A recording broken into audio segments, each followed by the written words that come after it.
చూస్తే BRS ఫిరాయింపు ఎమ్మెల్యేలపై supreme court కీలక తీర్పునిచ్చింది. 10 మంది ఎమ్మెల్యేల అనర్హత తేల్చాలని స్పీకర్కు ఆదేశాలు జారీ చేసింది. 3 నెలల్లో అనర్హత నిర్ణయం తీసుకోవాలని సుప్రీంకోర్టు ఆదేశించింది.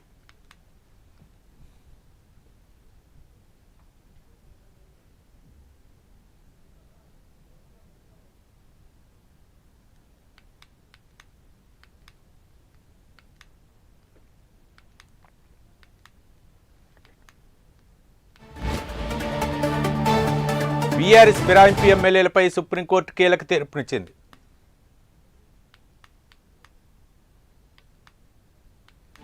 బీఆర్ఎస్ ఫిరాయింపు ఎమ్మెల్యేలపై సుప్రీంకోర్టు కీలక తీర్పునిచ్చింది. 10 మంది ఎమ్మెల్యేల అనర్హతను తేల్చాలని స్పీకర్కు ఆదేశాలు జారీ చేసింది.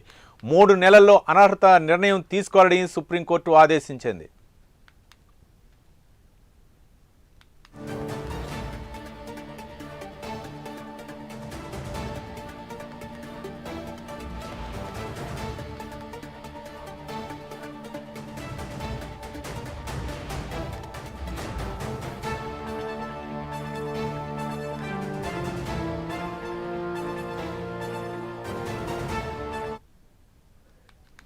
బీఆర్ఎస్ ఫిరాయింపు ఎమ్మెల్యేలపై సుప్రీంకోర్టు కీలక తీర్పునిచ్చింది. 10 మంది ఎమ్మెల్యేల అనర్హతను తేల్చాలని స్పీకర్కు ఆదేశాలు జారీ చేసింది.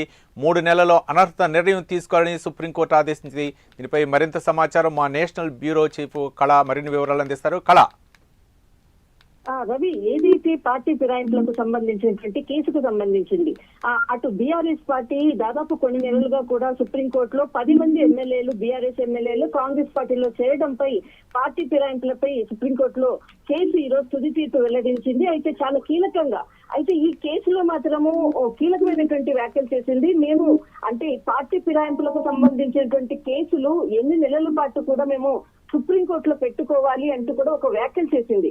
మరొకటి, దీనికి సంబంధించినటువంటి తుది తీర్పుకు సంబంధించింది త్వరగా దీనిపై మీకు గడువిస్తున్నాను, అంటే స్పీకర్ కి ప్రత్యేకంగా 3 నెలల గడువు ఇస్తున్నాను, ఈ 3 నెలల్లో ఒక నిర్ణయాన్ని మీరు ఖచ్చితంగా తీసుకోవాలంటూ కూడా కీలకమైనటువంటి తీర్పును వెల్లడించింది.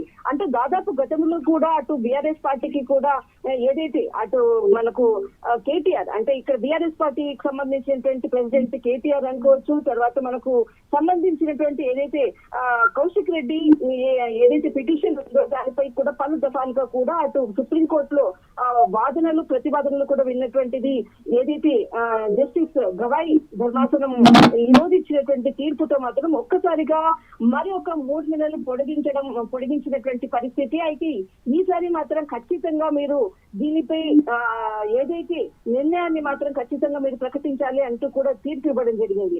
అయితే గతంలో మనకు అంటే లాస్ట్ ఏదైతే అంటే ఈ వాదనలు ప్రతివాదనలు జరిగిన సమయంలో కూడా ఏదైతే స్పీకర్ కి సంబంధించినటువంటిది అంటే ఇక్కడ ప్రత్యేకమైనటువంటి వాదనలు వినిపించేటువంటి స్పీకర్ తరఫున ప్రభుత్వం తరఫున వినిపించినటువంటి అభిషేక్ మను సింఘ్వి కూడా సంబంధించినటువంటి అంటే పార్టీ ఫిరాయింపులకు సంబంధించినటువంటి పూర్తి వివరాలతో కూడా కోర్టులో కూడా వాదనలు వినిపించినటువంటి పరిస్థితి. కానీ ఈ రోజు మాత్రం చాలా ఘాటు వ్యాఖ్యలు చేసింది సుప్రీంకోర్టు. అసలు ఈ పార్టీ ఫిరాయింపులకు సంబంధించినటువంటి పిటిషన్లు పెట్టుకోవడము సుప్రీంకోర్టులో ఎంతవరకు పెట్టుకోవాలి, ఈ కేసులను ఎన్నిసార్లు వాదనలు ప్రతివాదనలు వింటూ ఉండాలి, ఖచ్చితంగా ఈసారి మాత్రము 3 నెలల్లో తుది తీర్పు అంటే మీ నుంచి ఖచ్చితమైనటువంటి సమాధానం రావాలి అంటూ కూడా ఒక డెడ్ లైన్ పెట్టినటువంటి పరిస్థితి అని చెప్పవచ్చు. అంతేకాకుండా దీనిపై కూడా పార్లమెంట్ లో కూడా ఖచ్చితంగా కూడా దీనిపై కూడా ఒక నిర్ణయాన్ని ప్రకటించాలంటే కూడా ఒక చిన్న కీలక వ్యాఖ్యలు కూడా చేసింది. చూడాలి మరి అటు పార్లమెంట్ సమావేశాలు కూడా జరుగుతున్నాయి ఢిల్లీలో, దీనిపై కూడా అటు మనకు బీఆర్ఎస్ ఎంపీలు కావచ్చు, తర్వాత కాంగ్రెస్ కి సంబంధించినటువంటి వాళ్ళు దీనిపై ఏ విధంగా స్పందిస్తారో అన్నది ఒకసారి చూడాలి. కానీ మొత్తం మీద మాత్రం సుప్రీంకోర్టు ఇచ్చినటువంటి ఏదైతే తుది తీర్పు మాత్రం 3 నెలల డెడ్ లైన్ మాత్రం నిర్వహించి అంటే ఇక్కడ తుది తీర్పు ఇవ్వడం జరిగింది. మొత్తం మీద త్వరలోనే దీనికి సంబంధించినటువంటి ఏదైతే పార్టీ ఫిరాయింపులలో ఉన్నటువంటి కీలకమైనటువంటి 10 మంది బీఆర్ఎస్ ఎమ్మెల్యేలు కాంగ్రెస్ పార్టీలో చేరడం అన్నది ఒకప్పుడు చాలా సంచలనమైనటువంటి నిర్ణయము. వారిపై కూడా దానం నాగేంద్ర అనుకోవచ్చు, అరకిపూడి గాంధీ అనుకోవచ్చు, తెల్లం వెంకట్రావు అనుకోవచ్చు, కాళీ యాదయ్య, ప్రకాష్ గౌడ్, బండ్ల కృష్ణమోహన్ రెడ్డి, పోచారం శ్రీనివాస్ రెడ్డి, సంజయ్ కుమార్, మహిపాల్ రెడ్డి వీరందరూ కూడా బీఆర్ఎస్ పార్టీలో గెలిచి బీఆర్ఎస్ పార్టీ కండువా కప్పుకొని కాంగ్రెస్ పార్టీలో చేరడం అన్నదే ఇప్పుడు ఈ రోజు కాంగ్రెస్ అంటే పార్టీ ఫిరాయింపులకు సంబంధించినటువంటి సుప్రీంకోర్టులో ఉన్నటువంటి కేసుకు సంబంధించినటువంటి పూర్వపరాలు రవి. రైట్ కళ, అంటే మనం చూస్తూనే ఉన్నాం ఏ పార్టీ అధికారంలో ఉంటే ఆ పార్టీలోకి జంప్ అవటం ఇవన్నీ కూడా మనం సహజంగా చూస్తూనే ఉన్నాం కళ. అయితే ఈ నేపథ్యంలో గతంలో కూడా సీఎం రేవంత్ రెడ్డి కూడా కొన్ని కీలకమైనటువంటి వ్యాఖ్యలు చేశారు. సుప్రీం తీర్పు ఏదైనా సరే అంటే స్పీకర్ విచక్షణ అధికారానికే వదిలివేస్తారు. గతంలో కూడా బీఆర్ఎస్ హయాంలో కాంగ్రెస్ ఎమ్మెల్యేలను కూడా బీఆర్ఎస్లోకి జాయిన్ చేసుకున్నప్పుడు అప్పుడు పరిస్థితి ఏ విధంగా ఉంటుందో కాంగ్రెస్ ఇప్పుడు కూడా అదే పరిస్థితి ఉంటుంది. కాబట్టి స్పీకర్ విచక్షణ అధికారానికే అవకాశాలు ఎక్కువగా ఉంటాయని చెప్పేసి అటు కాంగ్రెస్ నాయకులు కూడా సీఎం రేవంత్ రెడ్డి కూడా వ్యాఖ్యానించారు. మరోపక్క బీఆర్ఎస్ అయితే మాత్రం సుప్రీంకోర్టు తీర్పుపై అయితే మాత్రం చాలా ఆశతో ఎదురు చూస్తున్నారు. అంటే సుప్రీంకోర్టు తీర్పు అంటే ఎన్నికలు నిర్వహించాలి, వాళ్ళపై అనర్హత వేటు వేయాలనే నిర్ణయం అయితే వెలువడే అవకాశం ఉంటుందని చెప్పేసి చాలా సార్లు ఎదురు చూసిన సందర్భాన్ని మనం చూస్తున్నాం.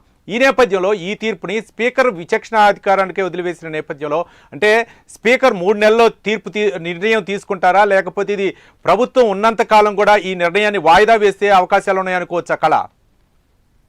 ఖచ్చితంగా రవి, ఏదైతే మీరు అన్నట్లుగా అంటే దాదాపు మనకు లాస్ట్ ఏదైతే తీర్పులో సుప్రీంకోర్టు వ్యాఖ్యలు కొన్ని కీలకమైనటువంటి వ్యాఖ్యలు చేసింది.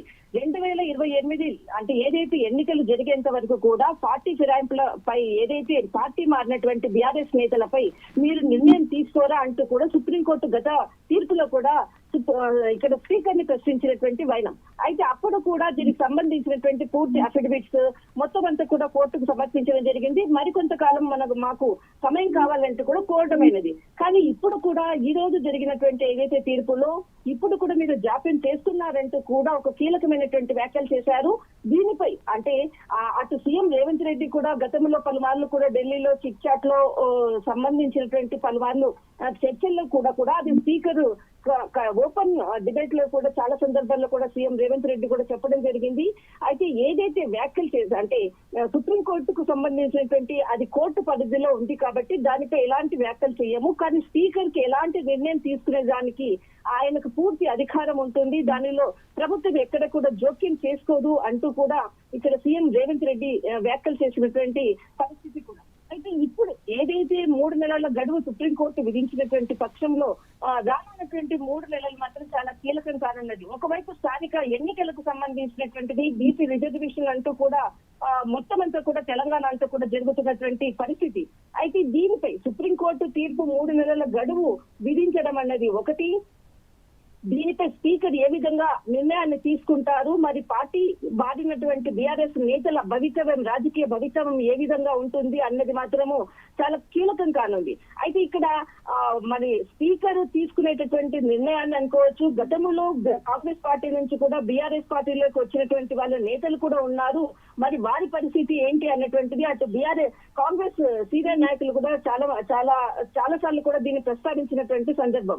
అయితే ఇప్పుడు అంటే ఒకవైపు బీఆర్ఎస్ నేతలు పార్టీ ఫిరాయించి వచ్చినటువంటి నేతలపై ఏ విధంగా అయితే చర్యలు తీసుకుంటారో మరి కాంగ్రెస్ నుంచి వచ్చినటువంటి వారిపై కూడా చర్యలు తీసుకోవాలంటూ కూడా చేస్తున్నటువంటి వ్యాఖ్యలకు మాత్రము ఇది ఎక్కడ పులి స్టాప్ పడుతుందో అన్నది మాత్రం వెయిట్ చేయాలి. కానీ ఇప్పుడు ఏదైతే అంటే ఒక న్యాయ పరిధిలో ఉన్నటువంటి అంశంపై కూడా ఎవరు కూడా దీన్ని వ్యాఖ్యలు చేసేటటువంటి అవకాశం మాత్రము ఎక్కడ ఉండదు. ఖచ్చితంగా ఇటు సీఎం రేవంత్ రెడ్డి కానీ ఇటు బీఆర్ఎస్ నేతలు కానీ ఎవరు కూడా, ఎందుకంటే సుప్రీంకోర్టు ఒక తీర్పు ఇచ్చిందంటే దానిపై మన భారత రాజ్యాంగ ప్రకారం కూడా ఎవరు కూడా వ్యాఖ్యలు చేయరాదు. అలాంటి పరిస్థితుల్లో ఈ రోజు అంటే ఇచ్చినటువంటి 3 నెలల గడువులు అంటే ఏదైతే కీలకమైనటువంటి గడువు ఇచ్చారో ఈ 3 నెలల్లో మాత్రము కీలకంగా స్పీకర్ తీసుకున్నటువంటి నిర్ణయం పైన ఎక్కువగా ఆధారపడి ఉంటుంది. ఖచ్చితంగా దీనిపై మనం ఇంకా కొంత సమయం వేచి చూడాలి. ఎందుకంటే అటు కాంగ్రెస్ పార్టీ కానీ ఇటు బీఆర్ఎస్ పార్టీ కానీ చేసేటటువంటి వ్యాఖ్యలు అనుకోవచ్చు, వాళ్ళు ఏ విధమైనటువంటి అంశాన్ని ప్రస్తావిస్తారన్నది వేచి చూడాలి. కానీ న్యాయ పరిధిలో ఉన్నటువంటి అంశాన్ని మాత్రము ఏదైతే ఇచ్చినటువంటి తీర్పు 3 నెలల గడువు అన్నటువంటిది ఏదైతే ఇచ్చారో దీనిపై పార్లమెంట్ లో కూడా దీనిపై చర్యలు తీసుకోవాలి అన్నటువంటి వ్యాఖ్యలు కూడా ఇక్కడ జోడించినటువంటి పరిస్థితి.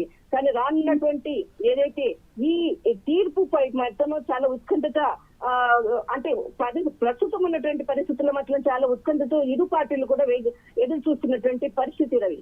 రైట్, థ్యాంక్ యూ కళ.